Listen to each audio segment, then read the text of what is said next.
Okey, Assalamualaikum warahmatullahi wabarakatuh.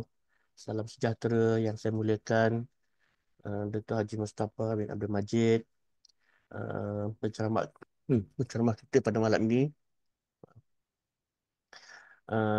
Seterusnya, para faisi yang ada, Puan Jun, Puan Dr. Nazah, kemudian kita ada urus dia, Cik Wani, Cik Hazwani, peserta-peserta khusus kita ya, tuan-tuan dan puan, para guru, tak kira lah peserta aktif ataupun pasif yang hadir pada malam ini nampaknya sudah mencapai 38 orang lebih kurang sebabnya termasuk kami 4 orang 5 orang, jadi lebih kurang ada 38 hampir 40 lah Jadi tuan-tuan dan puan, pada malam ini kita akan pergi kepada satu lagi tajuk, tetapi tajuk ini adalah uh, perlu dipahami betul-betul sebab kita ada dua bahagian minggu ini dan minggu hadapan yang akan diterangkan oleh Dr. Haji. Uh, Cuma mungkinlah saya beri sedikit ulasan bahawa untuk tujuan tugasan portfolio kita tu sampailah tajuk rumusan hari itu yang uh, kita akan buatlah dan juga selepas habis saja sesi perkongsian tajuk merungkai dan juga uh, bahagian satu, bahagian dua, dan juga nanti lepas tu baru kita bagi taklimat macam mana nak buat tugasan portfolio itu Jadi tuan-tuan dan perempuan, yang pada malam ini tajuknya merungkai kurikulum bahagian pertama, atau dalam bahasa Inggeris sebut sebagai unpacking unpacking the curriculum. Kita nak merungkai kurikulum sebab sebagai seorang bakal pembimbing instruksional, kita kena tahu um, dengan baiklah ataupun dengan mendalam tentang kurikulum yang kita nak bantu cikgu-cikgu melaksanakan PDP itu dengan betul. Dan apabila kita dapat menguasainya dengan baik, maka nanti apabila kita berhadapan dengan tuan-tuan dan perempuan ataupun guru-guru yang berhadapan dengan tuan-tuan dan puan itu, mudah tuan-tuan memahami apa sebenarnya yang perlu kita bimbing itu bila kita memahami aspek merungkai kurikulum ini Dan memang bukan sebab CDL bimbingan instruksional ini saja sebenarnya tajuk merungkai kurikulum ini penting tetapi semua dalam perjalanan seorang guru di sekolah sepatutnya apabila mereka menerima dan membaca di SKP dokumen standard kurikulum dan pentaksiran itu, maknanya mereka kena faham apa terma-terma yang ada di dalam DSKP itu, macam mana kita nak menguruskan pembelajaran murid, bagaimana kita nak merancang, apa yang patut kita buat, sebab di dalam DSKP itu uh, cuma menyatakan standard kandungan, lepas tu standard pembelajaran. Standard pembelajaran itu uh, bentuknya begitu dengan standard prestasi di mana di situ kita menetapkan pencapaian prestasi pelajar. Jadi pada malam ini kita bertuah sekali lagi bersama dengan Dr. Haji Mus untuk kita memahami konsep merungkai. Dan lepas ini nanti saya mengharapkan tuan-tuan dan puan-puan balik daripada ataupun bukan balik lah habis saja sesi ni, esok lusa cuba tengok balik di SKP, fahami apa yang Dr. Haji Mus sebutkan untuk tuan-tuan dan puan-puan pada malam ini Jadi tanpa melengahkan masa, saya dengan sukacitanya menjemputlah Dr. Haji Mus untuk menyampaikan tajuk merungkai kurikulum bahagian pertama dan sama-sama kita ikuti Dipersilakan Tuan. Terima kasih Cik Zul, Zulkifli, Mahyudin, rakan-rakan fasilitator, Dr. Nur Azhar, Puan Jun, dan juga Cik Wani yang uh, setia menyediakan kemudahan teknikal kita, dan kepada semua rakan-rakan peserta, para pendidik yang saya kasihi dan saya hormati. Pertamanya, kita memanjatkan syukur kepada Allah yang telah memberikan kita kekuatan dan kesempatan untuk dapat bersama pada sesi kali ini. Ya. Mudah-mudahan dia akan memberikan manfaat kepada kita semua. Perkongsian kita pada malam ini, kita sesi yang ke-14 ke-15 tu. Ke-15 kan, Wani? Saya 15. Betul. 15 Okay. So, kita yang ke-15. Slide yang selepas itu 15, yang slide utama ni dia jadi 14. Jadi insyaAllah kita akan berkongsi tentang satu komponen yang penting dalam kita melaksanakan pengajaran dan pembelajaran, iaitu merungkai kurikulum. Ada yang menggunakan istilah merungkai standard ataupun merungkai kurikulum standard. InsyaAllah kita bagikan kepada dua bahagian. Ya. Dua bahagian. Bahagian yang pertama ni mungkin saya akan banyak membincangkan apa dan mengapa. Bahagian kedua nanti kita akan mula melihat kepada bagaimana kita melaksanakan proses merungkai kurikulum berkenaan. Bila kita sebut kurikulum ni, dia tak terikat kepada mana-mana kurikulum. Sama ada dia bersifat kurikulum standard ataupun kurikulum biasa. Ya. Jadi dia boleh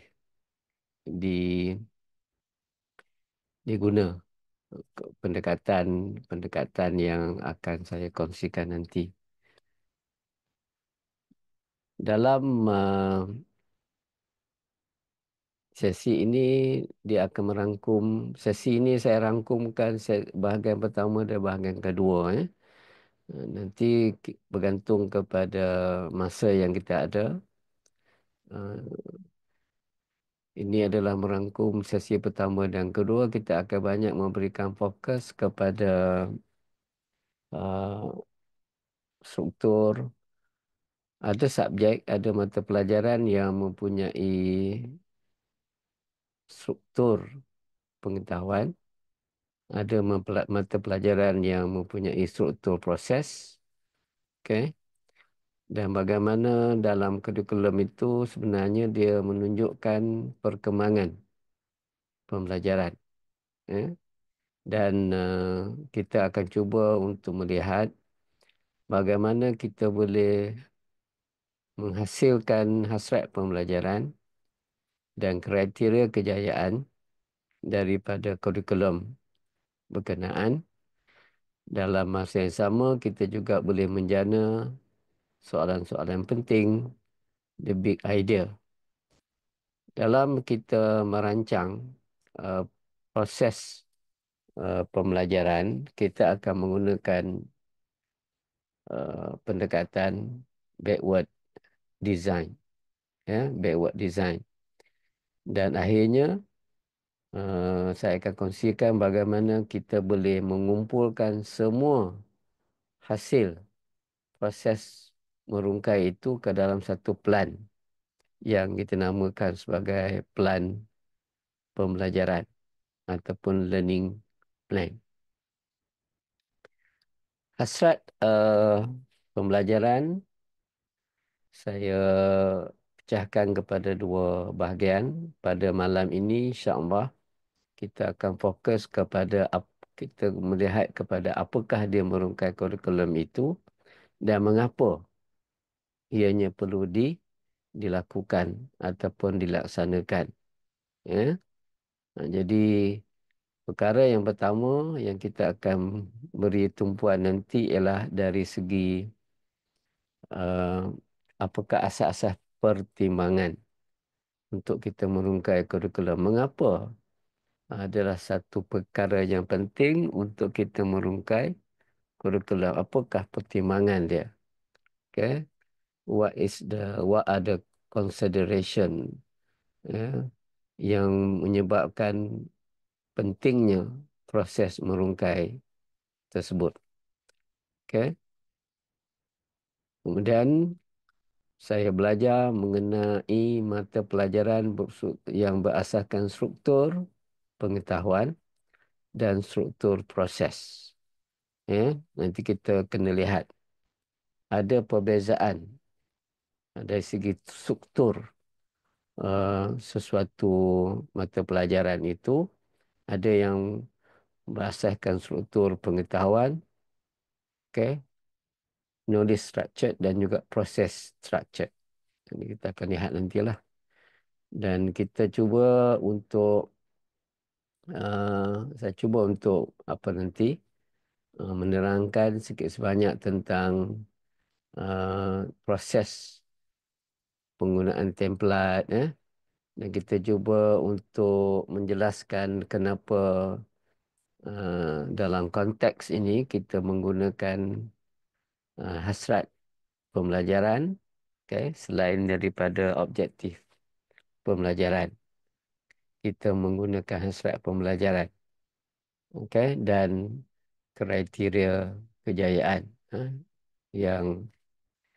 yang sebenarnya dijana ataupun dihasilkan berdasarkan kepada hasrat pembelajaran. Itu kalau dapatlah kita selesaikan pada malam ini, dan pada insya-Allah pada minggu hadapan kita lebih bersifat hands-on, di mana kita akan melihat contoh-contoh yang sesuai untuk kita menggunakan apa yang telah kita bincangkan pada malam ini, seperti hasrat pembelajaran, kriteria kejayaan, ya, soalan-soalan penting, the big idea dan seterusnya. Kita menggunakan backward design untuk memindahkan hasil um, merungkai itu ke dalam satu plan pembelajaran. Okay. Kriteria kejayaannya seperti yang tertera di situ. Saya harap nanti tuan-tuan dan puan akan dapat, okay, menerangkan jenis yang apa ni, itu mungkin ada kesilapan yang pertama tu, ya. Mungkin menerangkan asas-asas pertimbangan, ya, uh, untuk kita melaksanakan proses merungkai. Okay? Dapat menerangkan, ya. Sebenarnya ada silapan kat situ. Dan seterusnya itu kita dapat kenal pasti mata-mata pelajaran yang menggunakan struktur pengetahuan ataupun struktur proses. Jadi sekurang-kurangnya kita tahu kalau kita mengajar sesuatu mata pelajaran itu, sebab setiap satu struktur tu dia cara merungkainya itu agak berbeza. Ya, dia tak sama. Contohnya kalau dalam sains dengan bahasa dia agak berbeza. Ya. Nanti kita akan lihat apakah perbezaannya. Kemudian kita dapat menggunakan template-template yang disediakan, dan seterusnya nanti dapat melihat apakah perbezaan di antara objektif pembelajaran dan juga hasrat pembelajaran. Dan juga akhirnya kita nanti dapat mengeluarkan hasrat pembelajaran, okay, dan melihat peranan hasrat pembelajaran itu dan kaitannya dengan pembelajaran bermakna. Okay. Seterusnya, kalau kita lihat, okay, proses merungkai ini akan berlaku dalam ketiga-tiga peringkat bimbingan. Ini adalah kitaran bimbingan. Kita ada 3 peringkat peringkat dalam kitaran bimbingan itu, dan proses merungkai ini akan merangkum ketiga-tiga peringkat berkenaan, ya. Ini saya susunkan begitu rupa. Cuma dalam merungkai nanti dia akan banyak memberi fokus kepada peringkat yang pertama, iaitu peringkat perancangan. Peringkat perancangan. Peringkat perancangan ini nanti kita sampai ke tahap kita dapat menyediakan satu pelan pembelajaran. Dalam pelan pembelajaran itu sudah ada apa yang kita katakan sebagai matlamat, strategi, ya, yang cuba kita capai dalam proses bimbingan berkenaan. Itu di peringkat perancangan.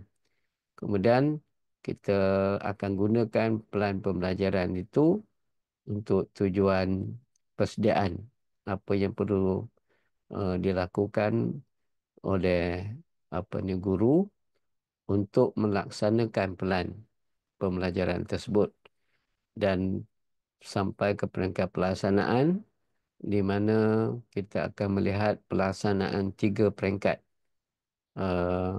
Dalam pelan pembelajaran itu nanti kita akan ada 3 peringkat pembelajaran, iaitu pemerolehan, membina makna dan juga pemindahan. Ini saya akan terangkan nantilah dalam dalam perbincangan tak sebentar lagi. Cuma saya nak menunjukkan konteks merungkai itu dalam proses kita melaksanakan bimbingan instruksional. Sebab proses kita berdasarkan kepada kitaran bimbingan yang merangkum 3 peringkat. Okey. Asas yang pertama, asas pertimbangan yang pertama.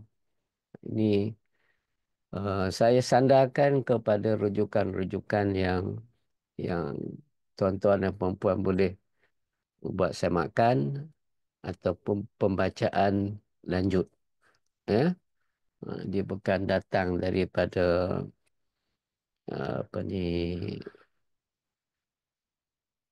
maksudnya kita ada asas yang kukuh lah, ya, untuk menyokong pertimbangan pelaksanaan pelaksanaan merungkai kurikulum ini. Yang pertama, untuk mengelakkan berlakunya non-learning. Ini satu istilah yang diperkenalkan oleh seorang sarjana, Profesor Peter Jarvis, dalam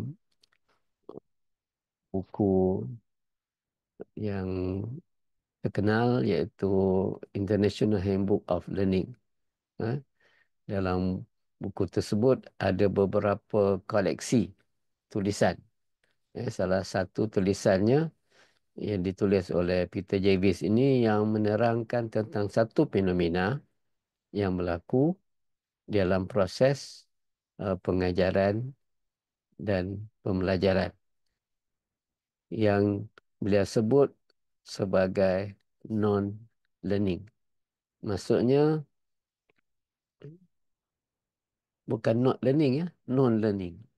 Non-learning ni maksudnya proses pembelajaran, ya, tidak berlaku sebagaimana yang dihasratkan oleh guru.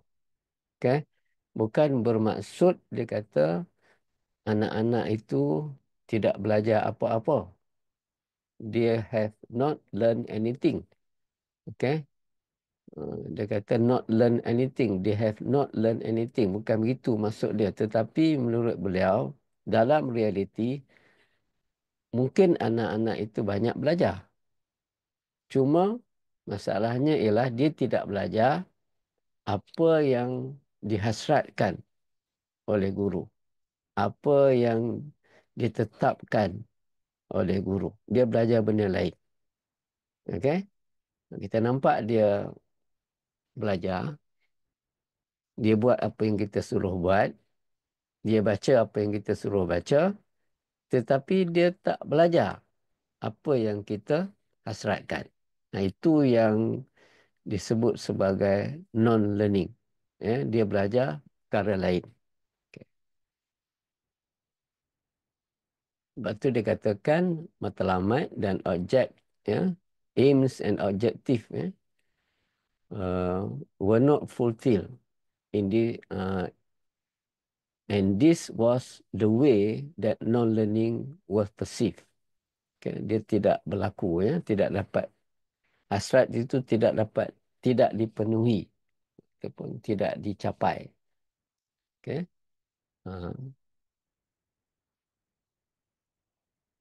Ada juga sarjana seperti Elleris, ya, menggunakan istilah mislearning.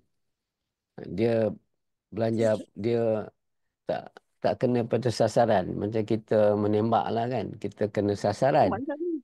Ini dia tak kena sasaran, dia mislearning. Okay. Bila dia mislearning, itulah juga dia masukkan dengan non-learning. Okay. Apa yang menyebabkan perkara ini berlaku? Kalau mengikut Peter Jarvis mengatakan bahawa ini salah satu sebabnya ialah kerana the focus was always on teaching. Sebab cikgu memberikan fokus lebih kepada pengajaran. Okay? Sebab tujuan guru, objektif guru, fokusnya ialah pada pengajaran, bukan kepada pembelajaran murid. Okay? Bukan kepada pembelajaran murid. Sebab tu kita ada objektif pengajaran kan. Jadi objektif pengajaran itu adalah bagaimana seorang guru itu ingin mencapai proses pengajaran. Itu satu pertimbangan yang perlu kita berikan perhatian juga untuk kita memahami supaya fenomena non-learning ini tidak berlaku. Kemudian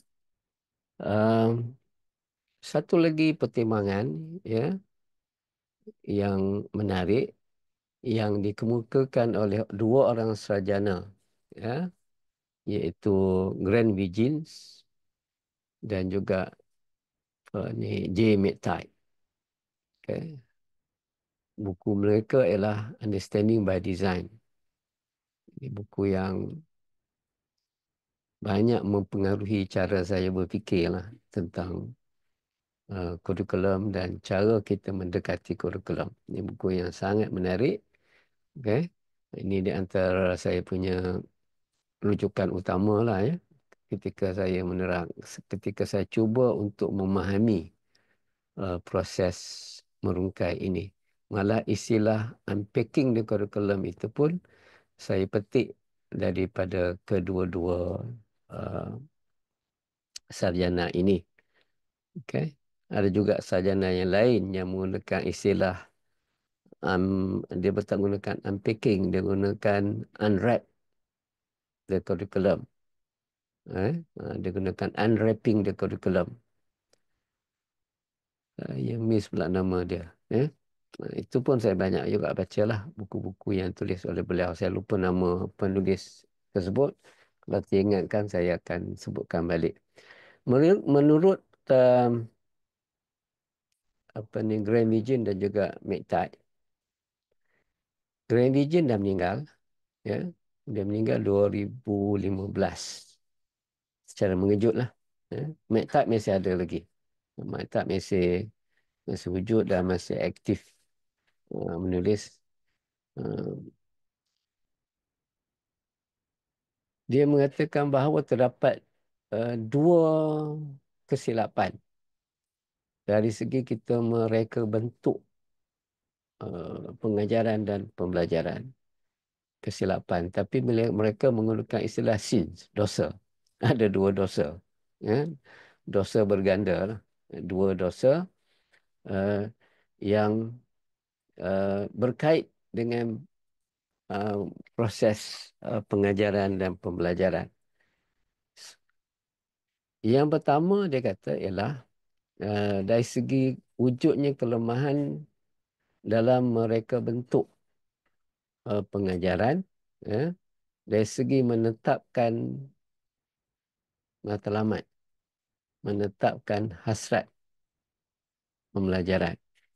Ya, walaupun kita dapati, okey, proses pengajaran itu, proses pembelajaran itu seperti berlaku dengan baik, tapi dia tidak dapat mencapai hasrat yang sepatutnya dicapai. Ini sama seperti idea yang dikemukakan oleh Peter Jarvis tadi. Cuma di sini Grand Virgin Jamaica mengatakan bahawa walaupun dia kata the activities though fun and interesting, okay, do not lead anywhere intellectually. Walaupun pembelajaran itu pembelajaran yang menyeronokkan, anak-anak terlibat dengan begitu aktif, tetapi dia tidak belajar apa yang sepatutnya dia belajar.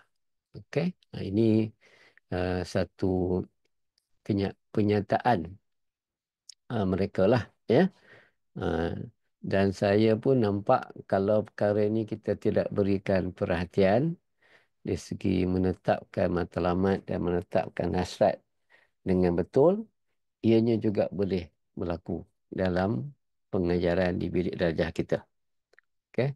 So, saya petik daripada buku mereka itu, dia kata, the era of activity-oriented design. Kita banyak fokus pada aktiviti, ya, yang kita namakan sebagai hands-on. Banyak aktiviti hands-on, tetapi menyampingkan minds-on. Ya, minds-on. Okay. Engaging experiences that lead only accidentally. Kalaupun dapat kita capai, ianya berlaku secara kebetulan. Accidentally, secara kebetulan. Okey? Bukan dirancang dengan teliti untuk dicapai. Okey? Walaupun kita dapati aktiviti itu memanglah menyeronokkan, ya, menarik, tetapi dia tidak mencapai hasrat. Okay. Sebab tu saya selalu kongsikan tagline. Satu tagline yang saya selalu kongsikan, saya kata, pembelajaran bermakna tidak boleh berlaku secara kebetulan. Ia perlu direka bentuk dengan teliti, dengan bersungguh-sungguh untuk mencapainya. Yes. Kalau tidak, nanti dia berlaku secara accidental, secara kebetulan. Dia tidak boleh berlaku secara kebetulan, tetapi dia perlu dirancang dengan teliti. Itu yang pertama. Kesilapan yang pertama. Kesilapan yang kedua ialah kecenderungan dalam kalangan guru yang cuba untuk menghabiskan sukatan to cover the syllabus. Okay? Untuk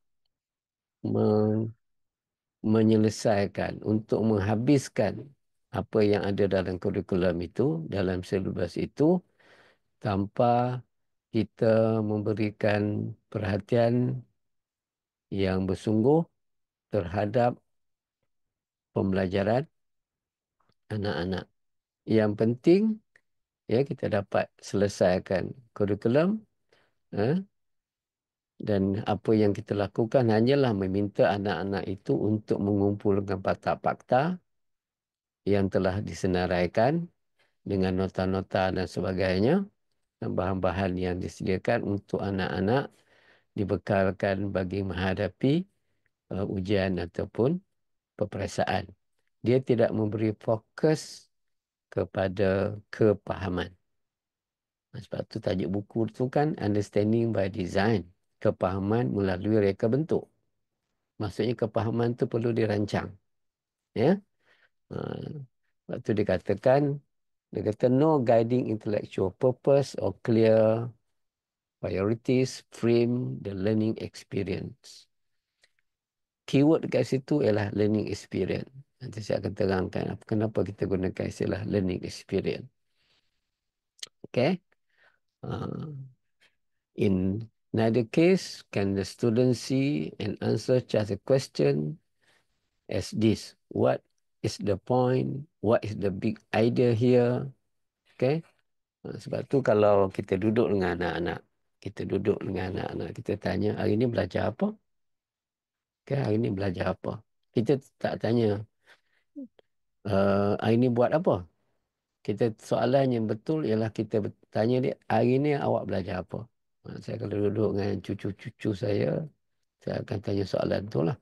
Daripada situ kita dapat sikit sebanyak gambaran bahawa adakah pengajaran itu mempunyai hasrat yang jelas untuk dicapai oleh anak-anak. Okay.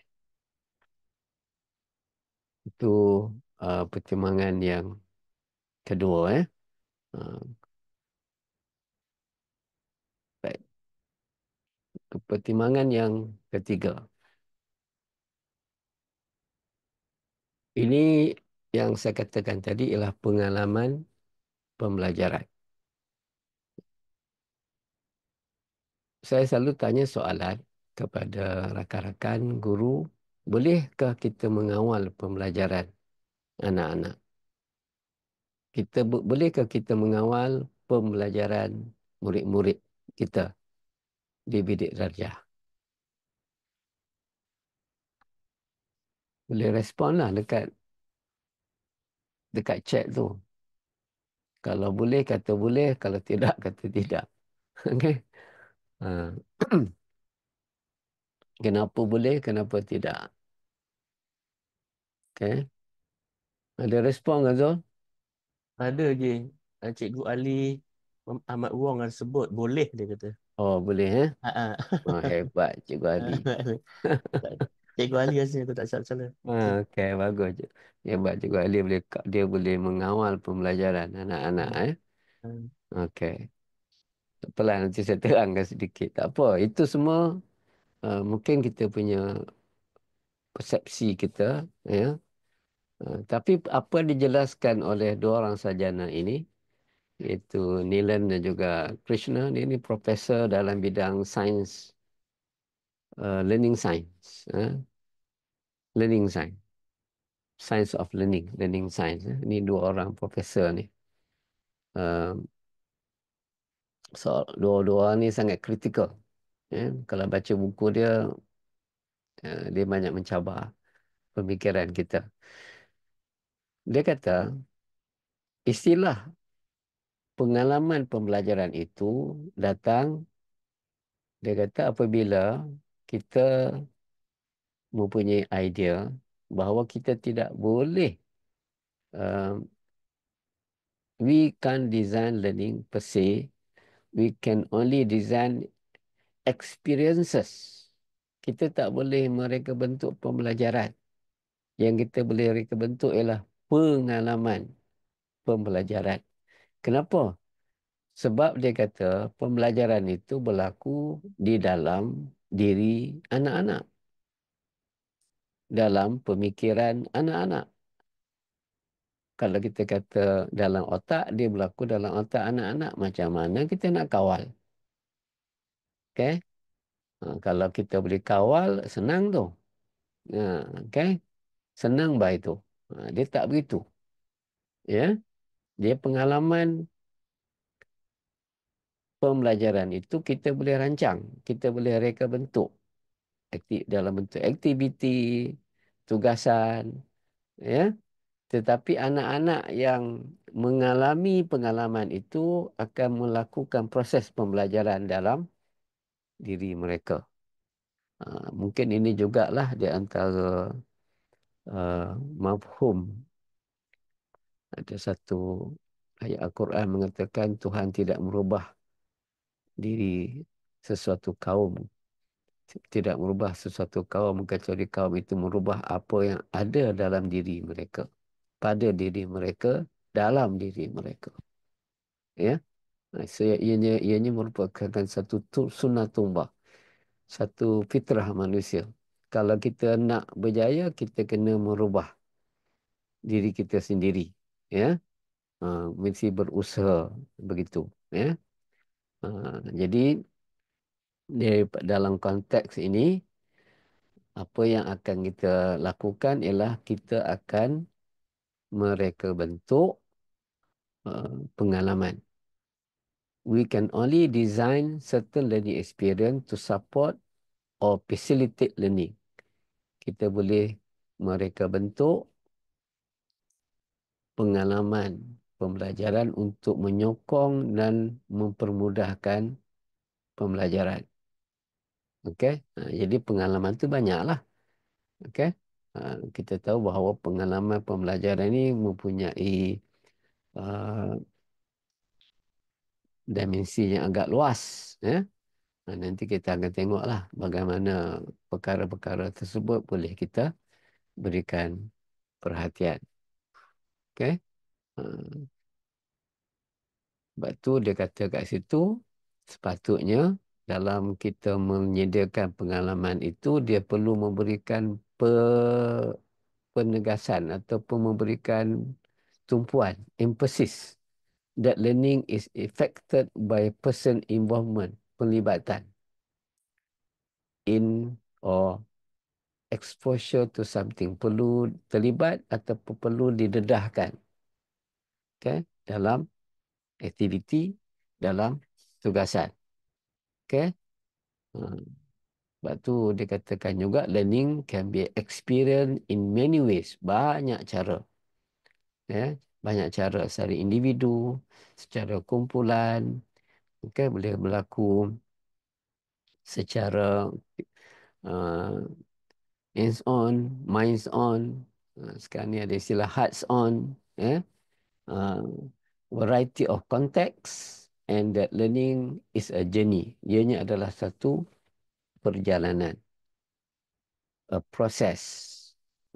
Dia satu perjalanan, dia satu proses yang mengambil masa tertentu. Okey. Jadi itu di antara idea pengalaman pembelajaran. Supaya dia dapat memberikan kita sedikit gambaran bahawa kita tidak boleh mengawal pembelajaran yang berlaku dalam diri seseorang murid, seseorang anak-anak.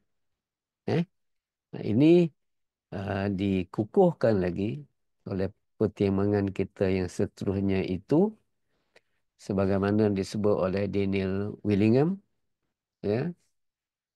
Daniel Willingham menulis sebuah buku, Why Don't Students Like School? Mengapa anak-anak tidak suka sekolah? Menarik buku ni. Kalau ada cikgu, tuan-tuan dan puan-puan ada kesempatan, beli buku ni, bacalah. Ya, baru kita dapat sedikit insight tentang Lagi ya. ada sebelum tu mungkin ada dua kenyataan di sini yang disebut oleh Cikgu Muhammad Ali Wong dan juga Cikgu Sofiana lah.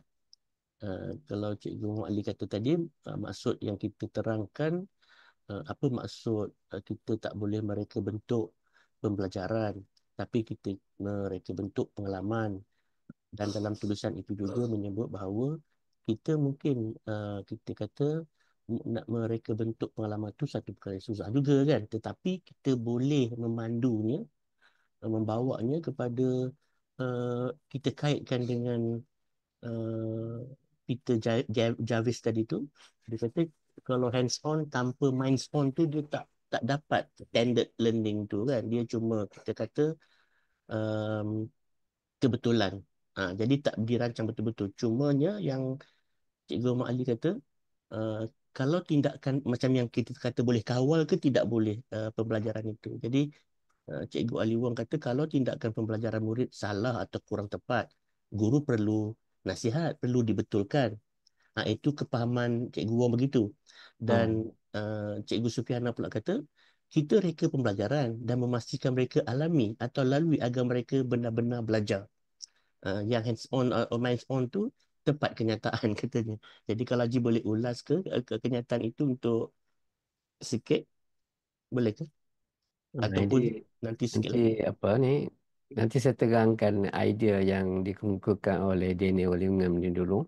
Okey. Mungkin dia dapat apa sedikit lah Gambaran. gambaran lah. Ya. Baik, baik, baik. Sila. Sebab semua tu berasaskan kepada science of learning. Ya. Science of learning ni agak baru. Ya. Satu bidang yang baru dan mulai dikembangkan dalam kalangan para pendidik. Macam buku ni pun buku 2021. Ya, agak baru. Jadi mengikut kajian yang dibuat oleh Daniel Willingham ini, dia profesor. Saya lupa universiti mana, lupa. Okay. Beliau mengatakan bahawa proses pembelajaran itu berlaku apabila anak-anak berinteraksi dengan persekitaran menggunakan organ diri dia lah. Organ diri dia.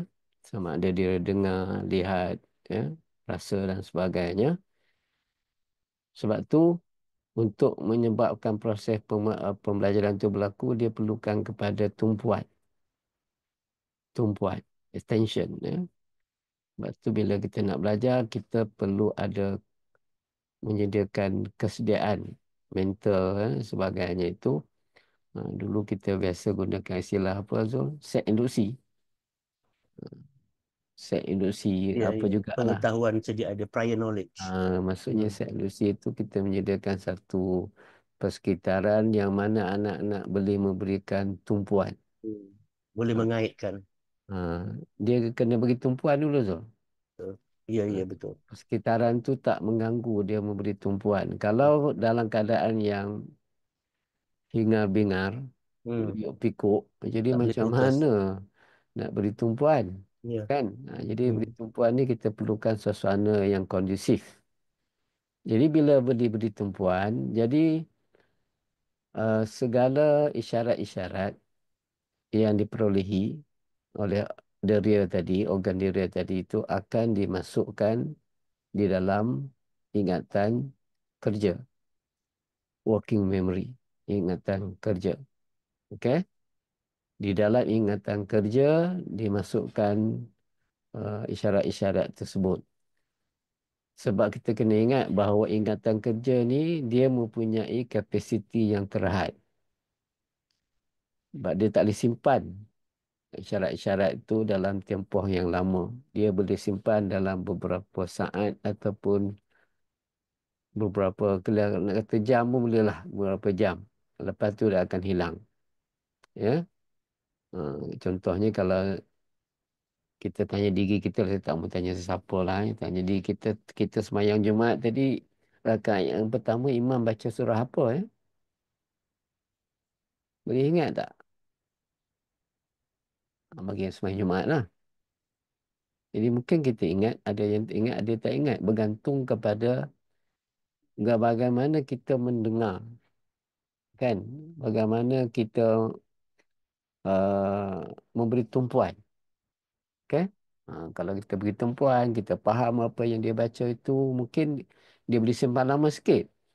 Tapi kalau benda tu kita tak beri tumpuan, ya, dan kita pun tak faham apa yang dia baca, mungkin dia boleh hilang, forgotten, hilang dengan cepat.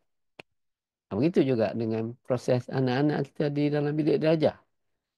Ya. Dan bila apa yang ada, isyarat yang ada di dalam apa ni working memory itu, ingatan kerja itu dapat dipindahkan. Dipanggil coding, ya. Coding, decoding. Ke dalam ingatan jangka panjang, maka itulah dikatakan proses pembelajaran. anak-anak dapat pindahkan isyarat-isyarat itu ke dalam ingatan jangka panjang. Kenapa dia dapat pindahkan? Kerana dia dapat kaitkan apa yang dia tahu dengan apa yang dia baru belajar. Apa yang dia dah tahu tu ada dalam long term memory, ingatan jangka panjang. Jadi kalau dia dapat kaitkan apa yang dia tahu dengan apa yang dia baru belajar, dia akan menambah sesuatu yang baru, skema yang baru. Itu dikatakan pembelajaran. Kalau dia tak dapat buat kaitan, maka ianya akan dilupakan. Kalau kita tanya besok, dia kata dia tak tahu. Eh? Ha. Udah setakat tu Okey. Kalau kita dapat panggil balik, apa yang telah kita pelajari, untuk digunakan, untuk dikaitkan dengan benda baru lagi yang dipelajari, maka itu dikatakan remembering. Kita dapat mengingati, kita mengingat, kita dapat mengingat apa yang dipelajari. Walaupun sesuatu yang kita pelajari itu dah dipelajari dalam tempoh tertentu, tetapi kita boleh panggil dia balik, ingatkan semula, sebab dia ada kaitan dengan apa yang kita tahu tadi. Apa yang kita tahu tentulah berkait dengan apa yang kita faham. Ha, kalau tidak diulang, tidak diingat semula, tak diulang, maka perkara itu pun boleh dilupakan. Okey. Lupa ni pun bukan perkara yang tak bagus. Dia pun bagus juga. Kalau kita ingat je semua perkara, masalah juga. Ada benda yang kita nak lupakan. Kita tak nak ingat benda tu. Tapi kita nak ingat benda yang perlu kita ingat dan kita boleh panggil semula. Kita boleh ingatkan, kita boleh panggil semula perkara tersebut. Inilah yang disebut oleh Bellingham, Profesor Daniel Bellingham, ketika beliau menghuraikan proses pembelajaran yang berlaku pada diri anak-anak dan dia kaitkan dengan kenapa anak-anak tidak suka ke sekolah sebab dia tak belajar apa yang sepatutnya dia belajar. Dia ni seorang cognitive scientist. A cognitive scientist answer question about how the mind works and what it means for the classroom. Bagaimana otak itu berfungsi untuk proses pembelajaran. Okey ke setakat ni? Saya ingat okey je teruskan sebabnya tak ada lagi Okey, dong. jadi tadi mungkin dapat apa sikit lah. Dapat sikit lagi. Memperjelaskan apa yang penyataan yang tadi yang Zul sebutkan tadi tu. Okey. Okey. Satu lagi pertimbangan ialah saya ingat buku ni buku yang sangat asas lah. Kalau sebaik-baiknya setiap guru ada buku ni, dia kena belajar How People Learn. Satu buku yang sebenarnya dah lama diterbitkan. How People Learn, Brain, Mind, Experience and School. Dia satu projek peringkat nasional di Amerika Syarikatnya, National Research Council, di mana beberapa sarjana telah membuat kajian, membuat penelitian yang agak detail dalam tempoh masa tertentu untuk merumuskan bagaimanakah proses pembelajaran itu berlaku. Okey. Ini saya kemukakan sebenarnya banyak prinsip-prinsip yang dikemuka dalam buku ini. Cuma saya nak highlightkan 3 perkara yang berkait dengan kita punya perbincangan pada malam ini. Okey. Yang pertama dia kata bahawa anak-anak datang ke bilik darjah dengan preconception. Sudah ada konsep asal, konsep awal tentang bagaimana apa yang berlaku di sekelilingnya. Dia bukan datang dalam keadaan kosong, bukan datang otak dia kosong, tak. Dia ada buat sesuatu dalam pemikiran dia berdasarkan pengalaman yang telah dilalui di dalam kehidupan dia di rumah, dalam komuniti, dengan kawan-kawan, dengan ahli keluarga dan sebagainya. Okay, sekiranya kepahaman yang asas ini tidak terlibat, maka tidak terlibat. Ini apa yang anak-anak tu tahulah, yang dikatakan what the student know. Tidak digunakan, tidak dikaitkan, tidak dilibatkan.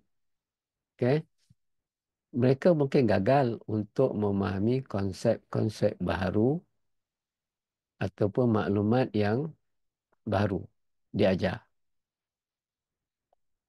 Boleh ya? Atau mereka they may learn them, dia belajar hanya untuk tujuan ujian ataupun peperiksaan. But revert to their preconception outside the classroom. Jadi dia mungkin dia cuba ingat juga, dia menghafal, dia ingat. Nanti kalau ditanya dalam ujian, dalam peperiksaan, dia boleh keluarkan semula lah. Ya? Tapi dia tak menjadi satu konsep dalam pemikiran dia. Preconception tu tak disentuh. Ini yang disebut juga oleh beberapa sarjana yang lain yang menerangkan tentang pentingnya kita mengajar bermula dengan apa yang anak-anak itu tahu, iaitu pengetahuan sedia ada. Pengetahuan sedia ada. Khususnya yang biasa dipetik kata-kata David Azobel.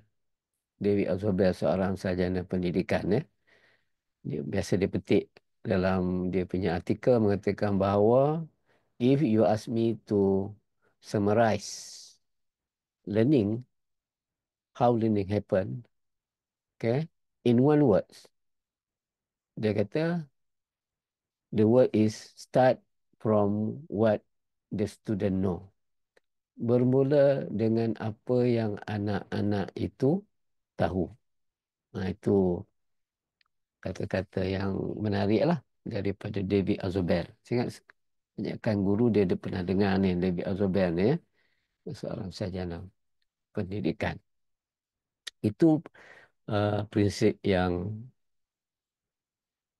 pertama yang disebut dalam buku ini. Yang kedua ialah dari segi bagaimana membina competence, keupayaan dalam sesuatu bidang inquiry. Dalam satu bidang inquiry, bagaimana kompetensi itu dibina ataupun dibangunkan, dipupuk. Pertama, prinsipnya ialah anak-anak perlu mempunyai asas yang kuat tentang pengetahuan fakta-fakta. Dia mempunyai pengetahuan yang baik di segi fakta-fakta. Dia tahu the facts well. Itu yang pertama. Yang kedua, dia faham fakta tersebut.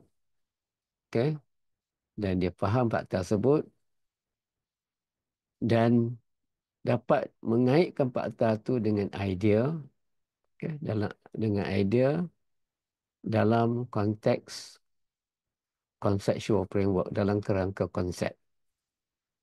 Maksudnya, anak-anak dapat kaitkan fakta-fakta yang dia dah kuasai tadi itu ke dalam bentuk konsep. Daripada fakta kepada konsep. Kemudian, dia dapat menyusun pengetahuan dia. Dia berdasarkan konsep tadi itu untuk memudahkan dia menggunakan apa yang dia pelajari tadi, pengetahuan yang dia telah pelajari tadi, untuk digunakan semula, retriever ni digunakan semula dan diaplikasikan. Bila kita kata aplikasi, tentulah dia dapat tengoklah tahap aplikasi itu. Kalau aplikasi itu boleh dilakukan dalam pelbagai konteks, konteks-konteks yang baru, itu kita boleh katakan sebagai proses transfer, pemindahan dari segi pengetahuan berkenaan. Yang ketiga, prinsip yang ketiga ialah dia panggil metakognitif. Metakognitif ini adalah merupakan satu pendekatan pengajaran yang boleh kita gunakan untuk membantu anak-anak menguruskan pembelajaran mereka. Okay? The ownership of the learning itu dapat kita apakan kepada anak-anak kalau kita melatih mereka dengan metakognitif. Ya? Dalam metakognitif ini antara lain, anak-anak dia tahu tentang apa yang dia belajar dan dia dapat membuat pemantauan dari segi perkembangan pembelajaran dan bagaimana mereka boleh mencapai sesuatu hasrat pembelajaran yang telah ditetapkan. Jadi metakognitif ni adalah merupakan titik penting bagi proses kita panggil sebagai learning ownership. Ini ada setengah-setengah sarjana menyebutkan istilah agensi ataupun autonomi. Ya, tapi biasa digunakan ialah ownership. Di mana anak-anak, sebab tu dalam proses pembelajaran, kemahiran metakognitif ini adalah satu proses di mana kita memindahkan tanggungjawab pembelajaran secara berperingkat-peringkat kepada murid. Gradual release of responsibility, learning responsibility. Tetapi anak-anak itu perlu menguasai apa yang dikatakan sebagai metacognitive skill. Dan dia boleh diajar kepada anak-anak. Okay, ini 3 prinsip yang disebutkan di dalam buku ini yang saya petik untuk menerangkan sikit sebanyak tentang asas kepada how people learn. Bagaimana seseorang itu belajar. Ada soalan, Zul? Okey, tak ada soalan. Cumanya macam satu kenyataan lah ya yang mengiyakan atau menyokong apa yang Adi sebut tu. Contohnya ada cikgu yang apa ni beri pandangan lah. Dia kata buku teks kita ni dalam gambar-gambar ataupun pengalaman tu banyak daripada konteks luar negara. Bila kita bercakap dengan realiti kehidupan sebenar tu kurang yang berkaitan dengan aktiviti tempatan lokal lah maksudnya. Jadi ini satu benda yang kurang baiklah di satu disebut macam tu. Dia bukan kata kurang baiklah, tapi itulah pengalamannya yang menyebabkan budak tak boleh nak relate kan. Lepas tu Cikgu Sofian nak kata bawalah contohnya, kata kalau nak bagi realiti tu kita pun tak tahu Twin Tower tu macam mana, jadi bawa budak tu, cikgu dalam kelas bawa gambar, video, tunjuk realiti sebenar tu. Tapi kalau pergi ke tempat itu lagi bagus rasanya, kalau pergi buat lawatan tu lagi bagus kan, dapat tengok realiti tu. Jadi nampaknya peserta kita ni memberi pandangan begitulah je. Okey. Betul Can lah. I add in something? Assalamualaikum. Salam. Sila. Okay, regarding apa syllabus yang ngikut, kadang kita punya buku teks, for example, banyaknya buku English lah yang digunakan. Contoh Four Seasons dekat negara kita tak ada. So kita boleh adapt whatever things that happen to our country. Contohlah kalau landslide, luar negara mungkin salji. tapi kita gunakan kejadian yang semasa berlaku tu untuk adaptkan dalam kita punya PMP. Memang kalau dulu ya, kalau kita pergi observation student, that's the part that our student, not only our student, the teachers itself will say, always will tell me, this is a problem. Kenapa buku teks always use all the pictures or the environment, I mean the situations is not happen in Malaysia. So itulah kita dipanggil guru yang kita nak, it's not just fit to the textbook. So kita boleh macam mana nak cakap, sebenarnya seorang guru tu dia tahu apa yang dia nak sampaikan kepada pelajar dia, and then di situlah kepakaran kita. Memang kalau rata-rata tengok guru ialah bukan dong cakap semi professional. No, actually this is the part that you are professional because you know what you are doing to your students in the way, and you know what happen if you tell something is not in the common life, in their reality. So kejadian berlakunya, contohlah kalau keadaan sekarang macam banjir kilat, contoh di luar negara ni tunjuk tu, kita relate lah. That's the thing. Macam tadi ada Cikgu Sofia cakap nak bawa ke ke tempat yang Twin Tower mahal. Yes, I admit it's very costly. So bagaimana sekarang dalam keadaan AI yang banyak ni, you all boleh download je kan, tunjuk je.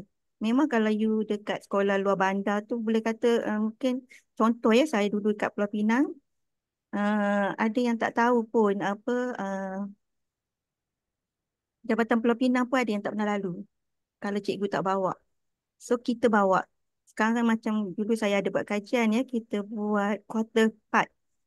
Daripada atas kita boleh nampak pakai zoom, macam sekarang banyak ada yang pakai apa panggil tu, apa yang kamera dari atas tu. But saya tak, kalau ada masa nanti bila saya akan sharekan bagaimana satu pengembaraan yang kita ambil, kita sebagai guru, tapi you have to work hard lah. In the way, bukan work hard, work smart. Okay, dan satu lagi bila apa yang kita kata Haji Mus bercerita ni, benda yang kita guna tu tak semesti untuk untuk satu topik. It can be used. Itulah kepakaran seorang guru, kemahiran yang kita ada yang boleh diguna pakai semula. Bagaimana sesuatu PMP tu yang menjadi menarik. Itu sebenarnya I think all of you here are very expert in your area and you know what you have done before. Dan kita tahu pelajar kita siapa. Itulah cara untuk kita adapt dengan situasi. Kalau you nak cerita contoh dalam buku apa, Minds apa dah yang sekolah rendah punya tu, memang 4 season. Saya pun bila tengok masa mula-mula buku tu, apa yang mula-mula diperkenalkan, saya antara yang terlibat. Memang saya tengok, saya cakap siapalah yang pilih. Tapi what we can do is we adapt. Kita tak boleh ubah dah, benda tu dah memang ada. So we adapt with situation. Okay, so far saya rasa yang ada yang bagi Sofia tu, I don't know who are you from which school, but good, very good idea. But nak bawa tu ya. Kalau gambar tu budak tak nampak, sekarang ada. Sebab saya ada buat kajian ya, yang gunakan quarter part tu yang kita boleh buat. Inilah yang Haji dan Dr. Haji tengah terangkan tu, memang kami ada buat kajian bahagian tu. Okey, InsyaAllah. Okay, thank you. terima kasih. Nampaknya kita dah masuk ke bagaimana Saya tengok sepatutnya. soalan, so I just Ya, want to soalan share. tu cikgu tu dapat tak? Cikgu Sufiana Ali Wong cepat dapat. Tadi ada siapa? Cikgu Ashraf angkat tangan. Ya, Ada ya ke? apa-apa? Silakan Cikgu Asraf, kalau nak cakap silakan Cikgu Ya, Asraf. Assalamualaikum. Ya, Waalaikumsalam, silakan. Saya Ashraf daripada Sekolah Bandar Baru Sungai Buloh. Saya yang bagi kenyataan pasal buku teks tu lah. No problem. Yang Silakan. saya nampak tadi ya. Saya bukan nak kata saya nak lawan ke apa, saya just nak share je lah. Yang Betul. maksud saya ni, bila kita dalam tengah berbincang macam how to people learn ni, that's why saya cakap irony dia, sebab kita Asian framework dengan Western framework, kita ada sedikit clash. Sebab kita, before this, kita banyak pakai test oriented, so kita kena memorize. Betul tak betul? Kalau salah, betulkan saya lah. So sekarang kita dah transform kita punya education more towards macam a bit western lah, sebab kita guna PBD and then kita punya holistic, kita dah tak more exam oriented lah. Hmm.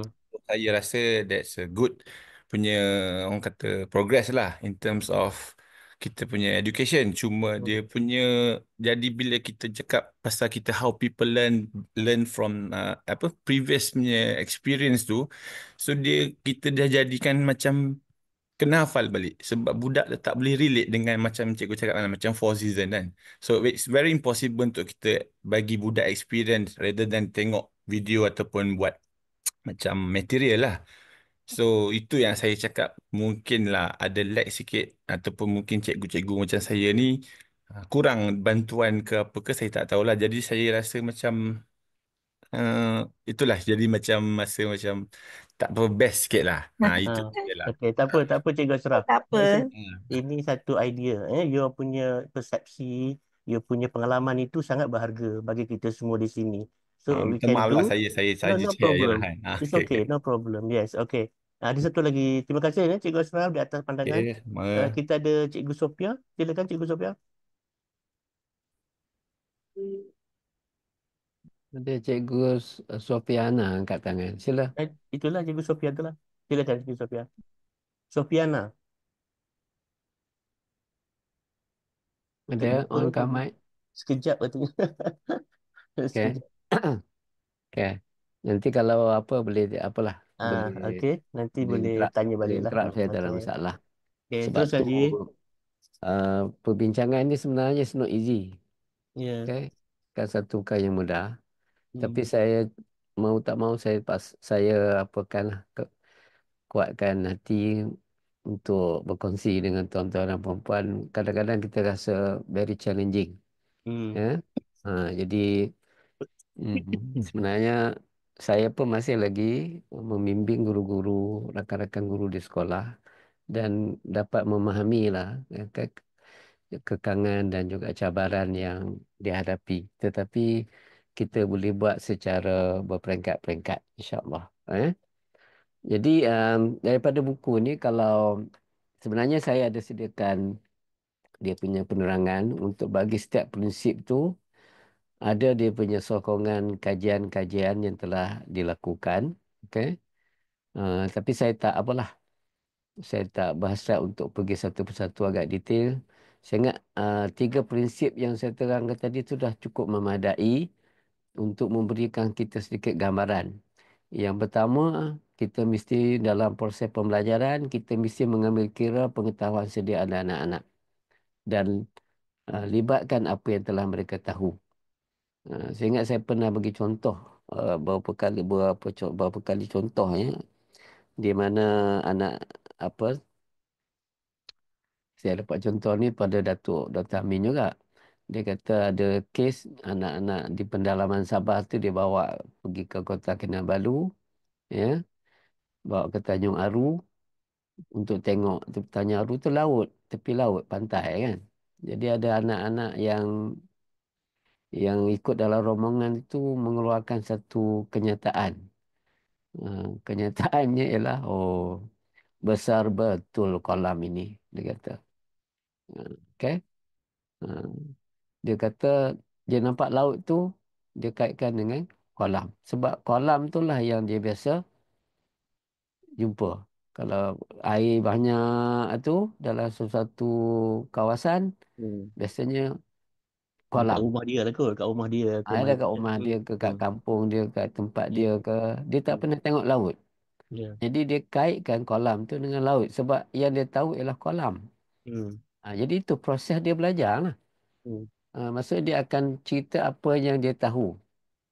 Jadi jadi peranan cikgu itu mengaitkan kolam tu dengan laut. Kan? Gitu. Itu apalah. Yang kedua tadi itu pentingnya kita memindahkan fakta kepada konsep. Dan nanti konsep tu kita kena mantapkan ke dalam satu framework yang dipanggil sebagai dipanggil big idea dan sebagainya lah, ya. Barulah dapat dilakukan proses transfer. Nanti saya terang secara spesifik kenapa kita mesti pindahkan fakta tu kepada konsep. Ya, ada nanti yang secara lebih spesifik.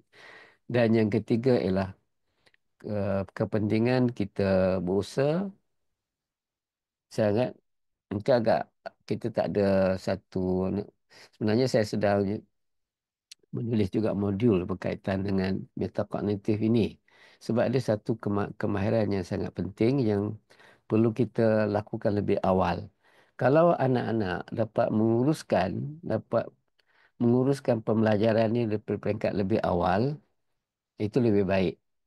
Kan dia cepat untuk apa ni matang, dia dapat menguruskan, dia tak banyak bergantung kepada orang lain. Ya, dia boleh menguruskan diri dia sendiri dari segi pembelajaran. Khususnya apabila dah ada kemudahan-kemudahan teknologi digital, dan AI dan sebagainya, itu dia boleh jadi personalizekan proses pembelajaran itu. Tapi dia perlukan kepada latihan lah. Bagaimana dia punya step dia. Ya? Bagaimana metakognitif ni dapat diajar kepada anak-anak. Okey. Jadi kita dah pukul 10 dah, Zul. Sikit lagi.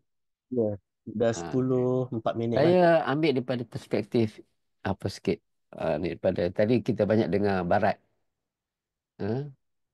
Ini Cikgu Sophia lagi nak apa ke? Angkat tangan ni. Ya, Tuan Haji minta maaf. Tadi mikrofon tak okey. Saya pun Ha. balik kampung ni line on and off. Okey. Okey.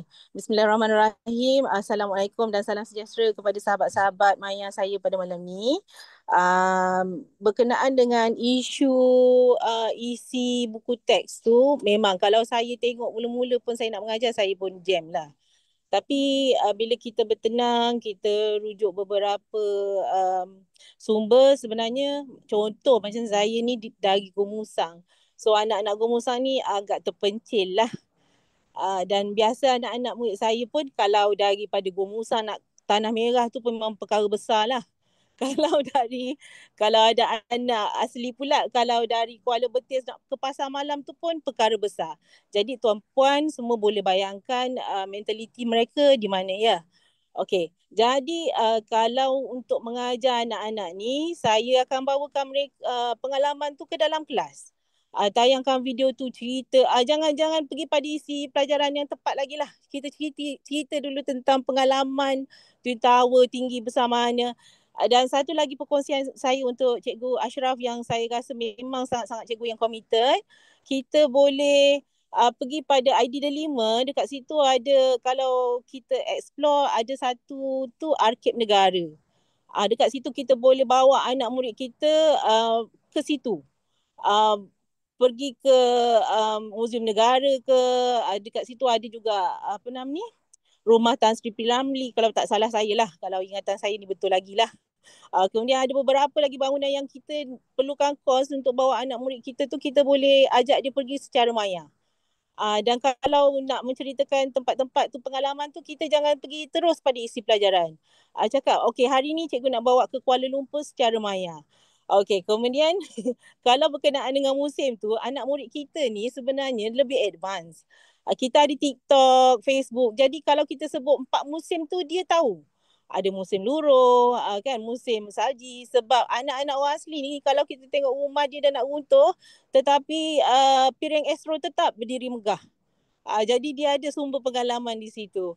Jadi pada Cikgu Ashraf dan rakan-rakan yang mengalami masalah yang sama, jangan putus asa. Kita terus berusaha untuk membantu membawa pengalaman tu ke dalam kelas. Okey, terima kasih Tuan Haji, sedikit pengalaman dari saya. Okay. Assalamualaikum. Terima kasih. Satu perkongsian yang bagus ya. Ada seorang lagi tu, Zul. Cikgu Syarifah kan? Ada ya. Ah, Assalamualaikum. Sila. Sila. Saya cuma nak berkongsi lah. Pertama, terima kasih banyak-banyaklah. Saya memanglah saya dengar saja kan apa ni perkongsian minggu ke minggu tu. Alhamdulillah, saya um, lega tau ada perkongsian macam ni sebab sekarang ni saya mengajar tingkatan 6. Now, kematangan pelajar kita dah tingkatan 6 ni sebenarnya tak matang tau. Memang tak matang sebab dia orang tak boleh nak membina perkaitan. kematangan tu bila bila critical thinking tak ada kan, jadi bila dia menjawab soalan ke, dia memberi pandangan ke, memang maaf cakap lah kan, dia keanak-anakan lah, dia sukar nak mengupas isu tu dengan in-depth, dengan dalam. Itu satu perkara lah yang saya sedang berusaha keras lah untuk buat dengan pelajar-pelajar tingkatan 6 kan. Bayangkanlah, dah tingkatan 6 kan, masih belum mampu nak mengupas satu-satu isu tu dengan matang. Benda tu lah yang satu, orang kata satu cabaran lah, satu cabaran untuk pelajar tingkatan 6. Walaupun orang puji kata bila pergi ke universiti tu mereka bagus, tapi sebenarnya uh, hakikatnya cabaran dalam kelas tu memang sebenarnya besar. Jadi kalau kami di tingkatan 6 dah macam tu, bayangkanlah yang di bawah-bawah. So sebenarnya CDL ni actually very very good lah for me. Baru dia muka minda pada saya nak buat conceptual learning, experiential learning. Saya pun buka buku dan study balik. Okay, these are the things that I have to do lah. Alhamdulillah, terima Okay. kasih. Okay, terima kasih Cikgu Syarifah. Ya, terima kasih Cikgu Saripah atas Hmm. pandangan Okay. pengalaman. Itu Silakan Ibu. yang yang apa luar ya, yang kita rasa terharu, saya rasa terharu dengar cerita daripada Gua Musang kan. Itu sangat baik lah. Kita dapat banyak apa ni perkongsiannya. Sebab tu sesi begini elok ada perkongsiannya beginilah. Jadi kita dapat apalah, taklah dengar daripada kami je idea-idea itu. Okey. Berkait dengan apa yang Cikgu Syarifah sebutkan tadi, okey, saya terjumpa satu buku yang ditulis oleh Profesor Jasir Auda. Dia ni seorang sarjana Muslim ke Islam. Dia sarjana Islam. Dia ni ada 2 PhD. 2 PhD dia. Okey. Dia ni pengurusi kepada Institut Maqasid Syariah peringkat dunia lah, antarabangsa. Dan dia salah satu, dia kata, elemen yang penting dalam maqasid itu ialah konsep. Sebab dia kata kalau kita membaca Al-Quran, ini untuk rakan-rakan yang Muslim yang bukan Islam, Muslim mungkin boleh dengar idea ni pun bagus sebenarnya. Sebab tu saya nak highlightkan salah satu elemen dalam kerangka maqasid itulah konsep. Kenapa konsep? Sebab dia kata konsep ini banyak terdapat dalam Al-Quran. Dan konsep ini dia berpindah. Dia boleh berkait, dia boleh mengaitkan satu perkara dengan satu perkara, satu konteks dengan konteks-konteks yang lain. Dan beliau menggunakan istilah web, WAB. Macam satu jaringan, jalinan dan jaringan yang berkait di antara satu sama lain. Sebab tu kalau kita baca Al-Quran, kadang-kadang kita nampak macam ayat itu macam melompat-lompat daripada satu perkara kepada satu perkara. Satu perkara kepada satu perkara. Sebenarnya dia nak mengajar kita, salah satu lah yang saya, itu secara peribadi lah ya. Bila saya baca Quran, saya dapat melihat bahawa satu proses di mana dia cuba mengajar kita mengaitkan. Contoh kalau kita baca ayat tentang puasa. Tiba-tiba cerita pula tentang Nabi Adam, cerita tentang Nabi Musa, Nabi Ibrahim dan sebagainya. Apa kaitannya? Kan kalau kita fikir. Tetapi apa sebenarnya intipati puasa itu? Ya, untuk menjadikan kita seorang yang bertakwa. Tuhan bagi contoh orang yang bertakwa ni inilah dia. Contoh-contoh orang-orang yang bertakwa. Dia punya kriteria dia macam mana, sifat dia macam mana dan sebagainya. Jadi yang menjadi isunya sekarang ni ialah anak-anak kita tak latih untuk memindahkan fakta kepada konsep. Sebab tu kalau kita ingin mempunyai, mendapat membuat connectivity, jalinan dan juga jaringan itu, we need the conceptual thinking, the conceptual framework. Okay, ini saya kongsi sikit lah. Idea yang di, sebenarnya panjang cerita dia ni. Tapi saya nak highlightkan bahawa dalam, ada juga sarjana Muslim kita, malah dia menasihatkan, saya baru dengar dia punya video tadi, sebelum maghrib tadi saya dengar sikit dia punya talk tentang how to read Al-Quran. Dia kata kalau kita nak baca Al-Quran, dia kata tak perlu tengok tafsir. Jangan tengok tafsir dulu. Sebab kalau kita baca tafsir, sebenarnya kita melihat persepsi orang lain. Bukan rasa tafsir itu tak bagus. Tapi kalau kita nak membina pemikiran kita, kepahaman kita sendiri tentang Al-Quran itu, kita cuba cari dulu apa yang kita faham dengan apa yang kita baca dan kita cuba buat kaitan. Maksudnya membina konsep lah. Membuat kaitan. Kemudian bila kita dah prepare semua tu, baru kita bandingkan dengan tafsir tafsir yang sedia ada. Itu di antaranya lah ya. Okay.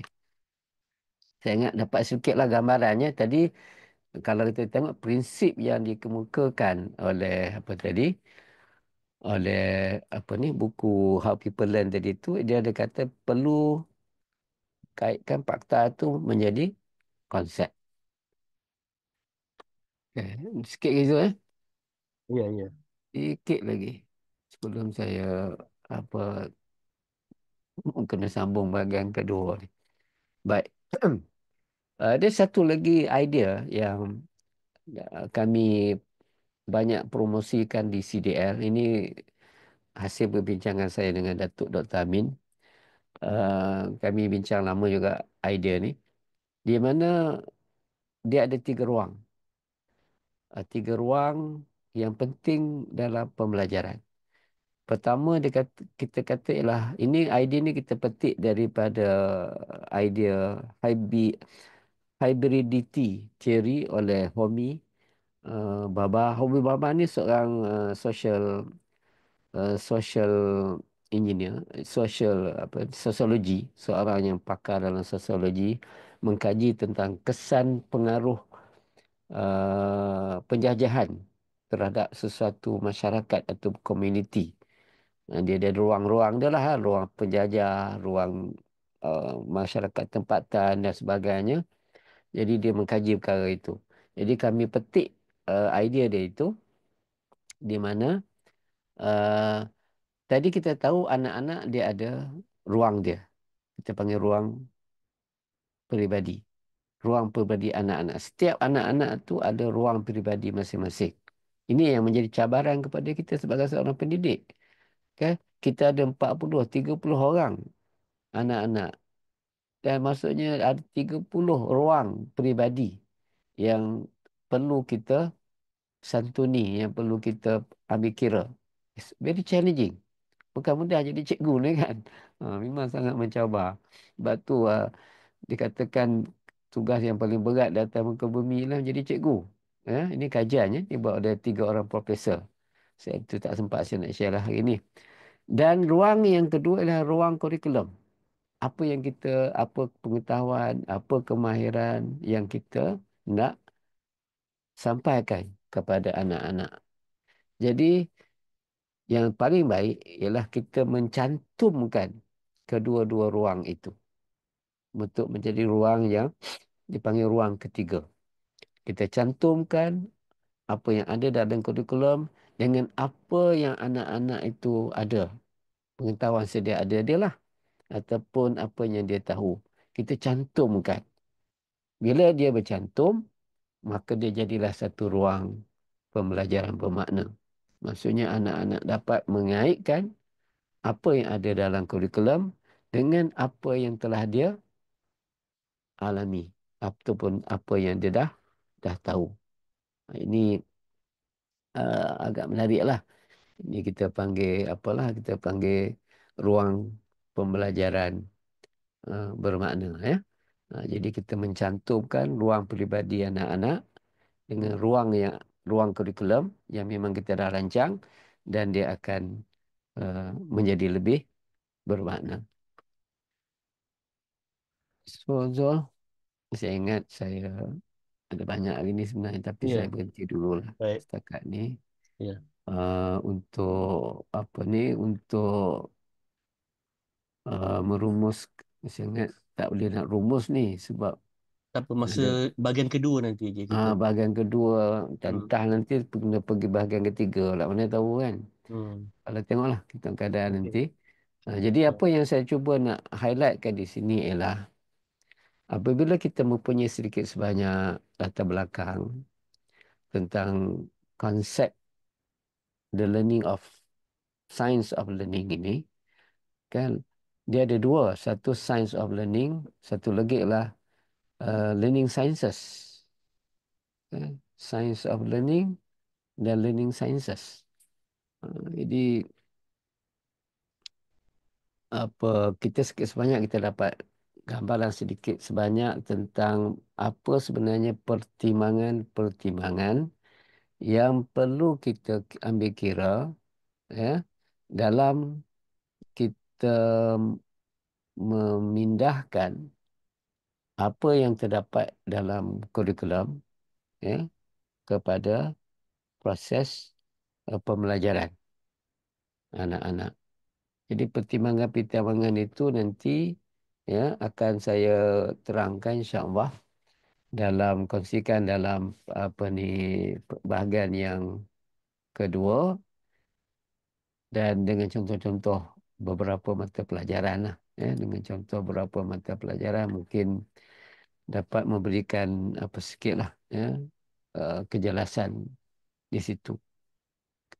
Jadi saya sementara itu saya serah kepada Encik Zul kalau ada penambahan atau perbincangan lanjut. Terima kasih. Baik, terima kasih Dr. Haji Mustafa. Tuan-tuan dan puan-puan, rasanya ada banyak slide lagi tu. Bahagian pertama kita tak dapat habiskan satu perbincangan yang sangat-sangat menarik yang memberi peluang kepada cikgu mengaitkan sebenarnya pengalaman your own learning experience lah kita tentang learning experience itu penting untuk anak murid kita, dan sebenarnya kita juga ada learning experience yang begitu hebat yang boleh kita kongsikan di dalam kita punya sesi ini. Dan pada malam ini sebenarnya Dr. Haji Mus di peringkat untuk kita berikan kita kata pertimbangan asas ataupun syarat lah kita kata kalau kita nak merungkai itu kita punya subjek matter.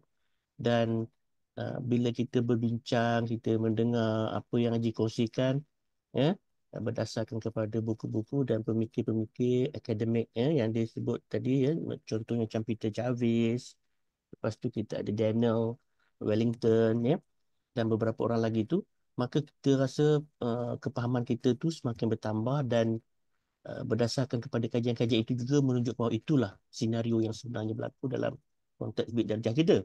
Dan kita rasa pandangan tuan-tuan, pengalaman itu sangat bermakna dan mengukuhkan lagi lah nanti apabila tuan-tuan menjadi pembimbing bertauliah. Jadi sangat kompeten lah pengalaman itu membantu tuan-tuan dan puan-puan untuk kita berkongsi dengan guru-guru kita nanti. Dan jadi sekali lagi saya ucapkan terima kasih kepada Dr. Haji Mus sebagai pembentang perkongsian pada malam ini, dan juga cikgu-cikgu yang sentiasa menyokong, memberi pandangan seperti Cikgu Sharifah, Cikgu Sofiana daripada Gua Musang, Cikgu Sharifah tadi daripada Pulau Pinang, Cikgu Ali tadi tu kalau tak silap saya daripada Sarawak, Sabah Cikgu Ali Wong, kemudian kita ada Cikgu Ashraf dan juga beberapa orang nama yang tak dapat saya sebutkan di sini Jadi sekali lagi terima kasih Dr. Haji dan juga minta maaf batuk pula kurang sihat ada, dan juga rakan-rakan semualah pada Puan Jun dan juga Puan Dr. Azhar di atas sama-sama kita menjayakan sesi pada malam ini. Ini bahagian pertama. Mungkin jadi bahagian kedua dan bahagian ketiga. Tak apa, kita tak usah terlalu nak cepat. Yang penting kita dapat apa yang kita kongsikan. Jadi sekali lagi, rasanya tak adalah soalan sebab tadi tu dah bincang banyak. Kalau ada nanti bolehlah simpan untuk kita bawa kepada minggu depan. Sekali lagi saya ucapkan terima kasih pada Dr. Haji dan tuan-tuan dan puan-puan yang ada dalam sesi pada malam ini. Assalamualaikum warahmatullahi wabarakatuh. Jumpa lagi di lain masa. Jaga diri, selamat mengajar. Besok cuti dua-dua sistem lah, Ahad dan Isnin tu dua-dua cuti lah esok Sabtu. Jadi selamat beristirahat. Cikgu bantu cikgu. Okey, sekian, terima kasih.